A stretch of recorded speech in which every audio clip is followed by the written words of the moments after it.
Right, so this is my recording for mini project one, the web app blog project.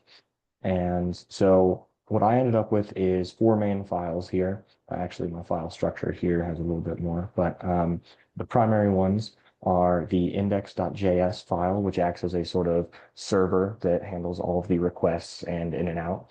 Then we have in our views folder our edit and index.ejs, which are the layout and actual page content for the web app. And then in our public folder, we have styles.css, which handles all the styling and looks of the website.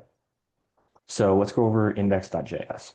It starts off with us importing necessary packages like Express and Body Parser. We then initialize the Express app, and then we set a port variable to let the program essentially know where it should be hosting the server. And then we configure the Express app using these here. And then down here, we create an empty array called posts, and that's where all of the users created posts will be stored.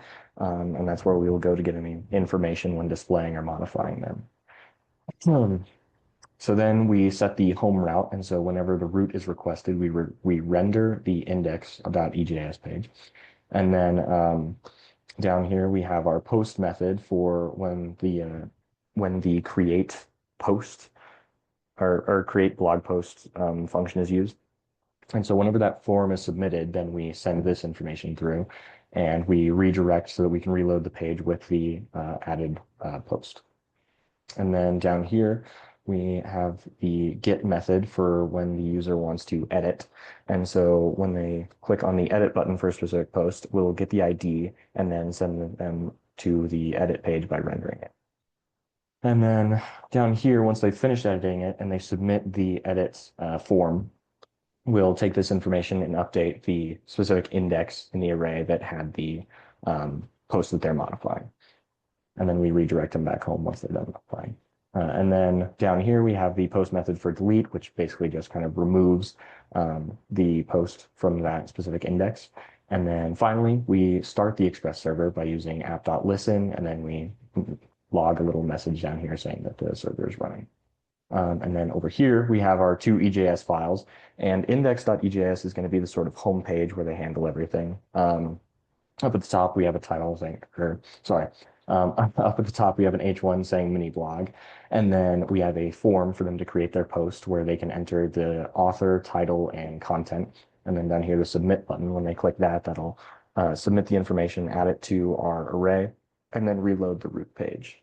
And then down here is where we actually display all of our posts by using a for each loop that runs through each index in the array and prints out all of the post content. And then for each post, we also add two little buttons down here for edit and delete. That way, if they click the edit button, they are taken to our edit.ejs page where they're able to resubmit the form and modify all the information in it. And then if they hit delete, they are able to just remove that post. And so let's take a look at edit.ejs, which we have here. And this is just basically one big form. There is some information at the top that says like you're currently editing this post, but then below that you have your form where you can change the author, title, and content. And then once you hit submit, it'll update that index of the array and then send you back to the root page.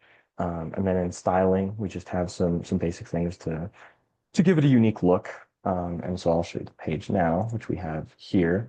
And so if I say that my name is Cole and the post is post one, and then we have this is a post. Click add post. You can see it pop up there. And then if I click edit, we're good. And then I want to add an exclamation point. And then we can click save. Then we can click delete and it's gone. So that is my mini project one.